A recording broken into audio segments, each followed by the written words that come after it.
Convido Rita Mundim a dividir tela comigo. Rita, seja muito bem-vinda. Queria começar conversando com você sobre a PNAD trimestral, divulgada hoje de manhã. Muito interessante a gente observar, Rita, como existem diversos Brasis dentro de um país só. Seja muito bem-vinda e bom dia. Bom dia, Vitor. Essa é a grande questão. Eu acho que é aí que a gente tem que fazer a reflexão. Tem tanta coisa acontecendo no Brasil, E principalmente quando a gente fala de mercado de trabalho. Nós estamos falando do fim da escala 6x1, nós estamos falando dos penduricalhos, que vão aumentando e aumentando cada vez mais o salário das castas do funcionalismo público, dos três poderes, e aí a gente vê a PNAD. E o Brasil enfrentando uma das piores, nesse século é a pior crise de falta de mão de obra, O setor produtivo procura mão de obra e não acha. Então as coisas são muito antagônicas, E aí a gente vê a PNAD, o desemprego no menor nível, 5,1.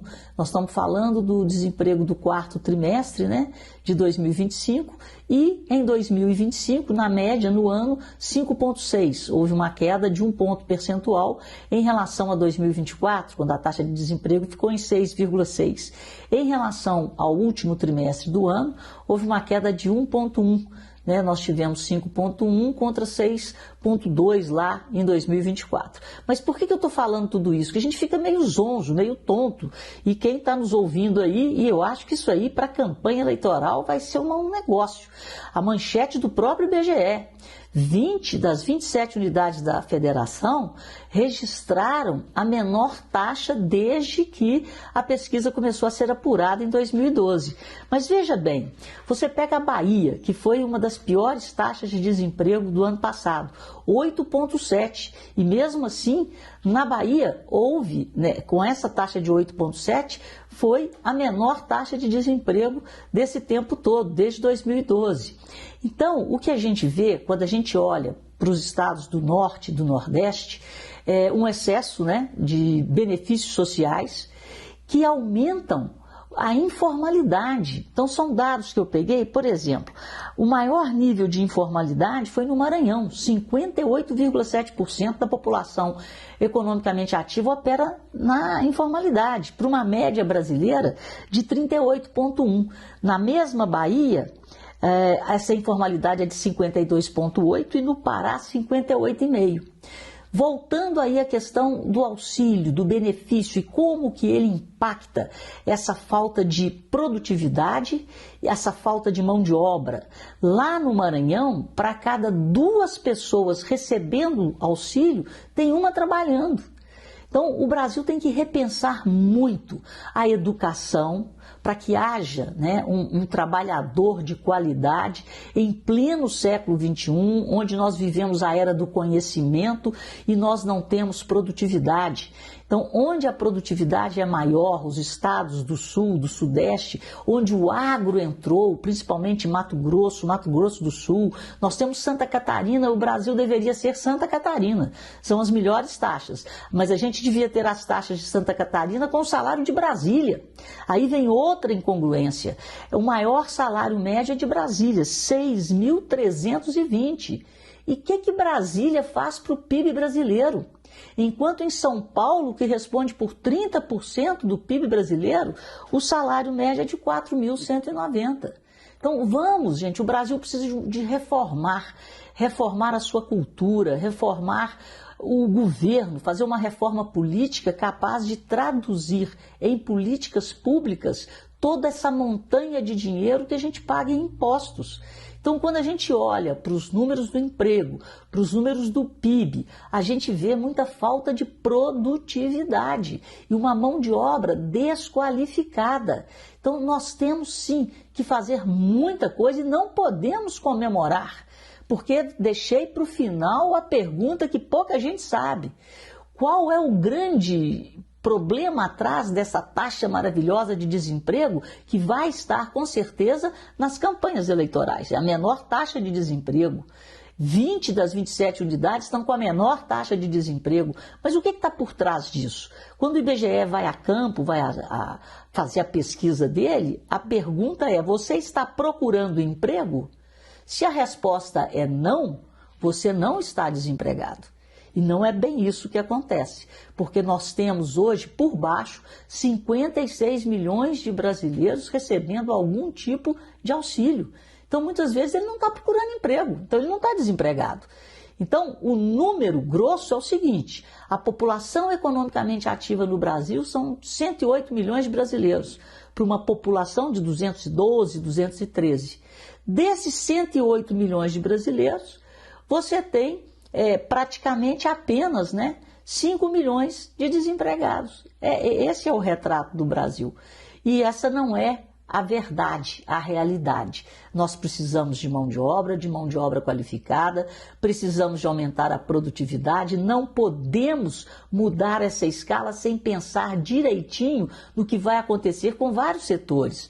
A Federação do Comércio fez um estudo que no comércio, nos serviços, o impacto pode chegar a 22% se não houver uma recalibragem salarial.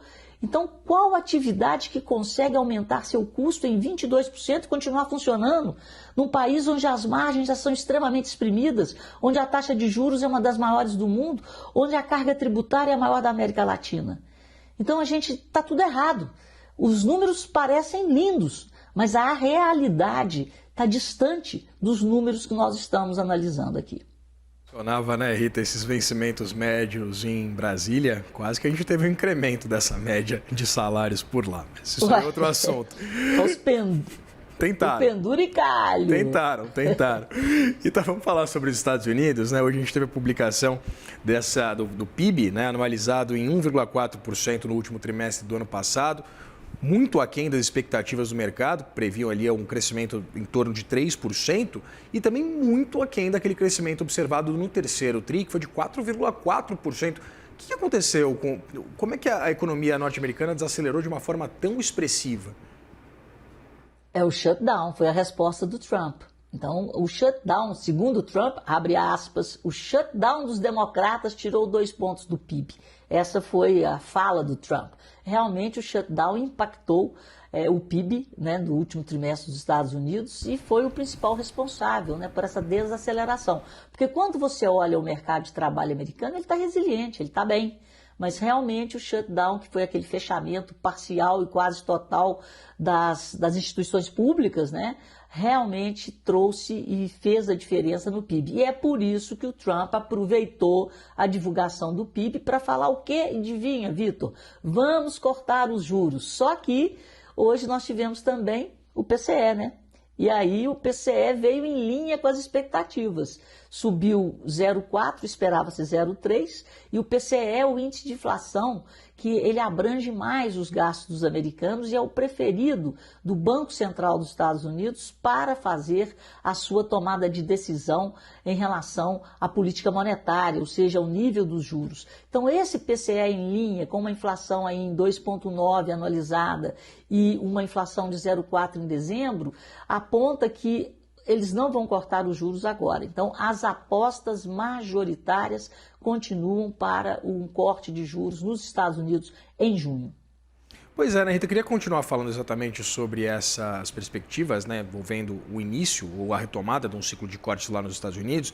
A gente tem hoje uma probabilidade de mais de 94% de manutenção dos juros na próxima reunião de março. Uma probabilidade de manutenção novamente de 80% na reunião de abril. E aí apenas na reunião de junho, como você trazia, o mercado completamente dividido. 45,3% de probabilidade de manutenção, 45,7% de uma revisão para baixo, em 0,25 ponto por lá no intervalo de juros.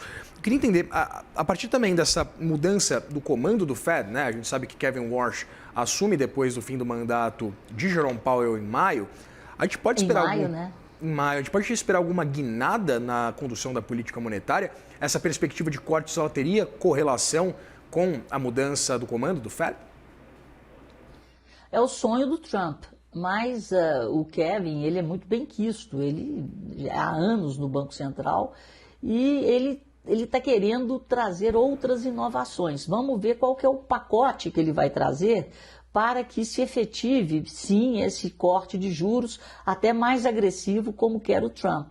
E eles falam, inclusive, em diminuição de custos, até em cima do próprio Banco Central. Então, é um estudioso, tem uma reputação muito boa e a cabeça dele é como a do Trump hoje. É de que o Banco Central já poderia estar aí cortando os juros pelos últimos votos dele. Mas a aposta majoritária é essa mesmo, que a partir de junho deveremos ter um corte de juros nos Estados Unidos. Antes disso está complicado, né? Porque a meta da inflação é 2. Pelos dois índices, tanto pelo CPI quanto pelo PCE, nós temos uma inflação acima da meta. Então, por enquanto, não deve haver mudança na política monetária de lá. Pois é, a gente tem uma perspectiva de mudança na nossa política monetária agora, né, Rita? Na reunião de março, uma perspectiva de início do ciclo de cortes declarada, contratada, a não ser que aconteça alguma coisa. Queria entender exatamente como é que devem se comportar os ativos, né? Pensando também, claro, nesse comportamento mais benigno da inflação, como é que a gente deve observar exatamente esse comportamento, principalmente do câmbio, né? Pensando nesse diferencial de juros com os Estados Unidos. O que tem assim, sido um alento para nós é esse comportamento do câmbio, graças às políticas de Trump. Porque o comportamento do câmbio não tem a ver com nada que a gente tenha feito para resolver o nosso problema estrutural, que existe e persiste. Então, essa janela de oportunidade do câmbio deu esse fôlego aí para o Banco Central iniciar essa redução dos juros. Mas não é à toa que eles têm sido bem conservadores na fala do transatlântico, né? Que o Banco Central é um transatlântico, não é um jet ski, que não pode fazer movimentos bruscos. Aí o Galípolo poetizou, né, na calibragem. Então, eu continuo acreditando, apesar do mercado estar bem mais otimista do que eu, o mercado, logo após a decisão, né, da última reunião, com essa clareza de que teremos um corte de juros, o mercado começou a apostar em meio. Depois ficou meio dividido, né? 0,25, meio. Eu continuo no 0,25, apesar do mercado hoje estar mais para meio, né, meio ponto, do que para 0,25 ponto percentual. Se houvesse essa sinalização dos Estados Unidos, a calibragem aqui até ficaria mais tranquila, né? Porque os juros por lá são referência para o mundo. Nós concorremos com o dinheiro que vai para lá. Só que o dinheiro não está querendo ir para lá, o dinheiro descobriu os emergentes, e esse fluxo de final de ano, principalmente janeiro agora e fevereiro, tem nos surpreendido positivamente. Ele continua forte, comprando os nossos ativos, comprando bolsa e fazendo com que a cotação do dólar fique aí na faixa de R$ 5,20. Era um sonho. Ninguém previa que em ano eleitoral a gente teria um câmbio tão benigno de cara, né? E um fluxo tão forte de cara, né? A gente vê os números aí, nós já tivemos um aporte de recursos no Brasil até fevereiro, né? Maior do que o ano de 2025 inteiro. Só que esse capital é volátil e as coisas, né, hoje em dia, a velocidade com que o dinheiro se desloca é muito grande. Vamos lá, nós tivemos uma entrada em janeiro e fevereiro maior do que do ano inteiro. Isso é especulação, é um capital especulativo e volátil, que da mesma forma que entra, pode sair rapidamente. Então, se a gente não fizer o para-casa estrutural, o câmbio pode mudar, né? Pode dar uma puxadinha aí para cima, dependendo do que acontecer daqui para frente. Nós vimos ontem a manchete na The Economist, alertando, né, para os penduricalhos, para os excessos de gastos no setor público, principalmente nos primeiros escalões do setor público. Vimos o Armínio Fraga, nessa mesma reportagem do The Economist, alertando que nós estamos indo para o caos. A nossa dívida vai se aproximando aí, né, a relação dívida bruta PIB, está em torno de 80%, vai se aproximando de 90% a 100% do PIB.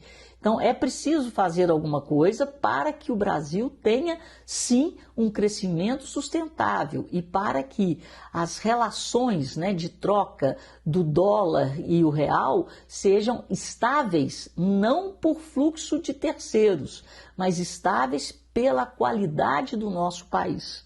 Essa estabilidade tem que vir da nossa gestão. e não de movimentos pontuais do mercado internacional pelo que está acontecendo no mundo e não aqui. Rita Mundim, sempre um prazer dividir tela com você. Muito obrigado. Até mais, Vitor. Até mais.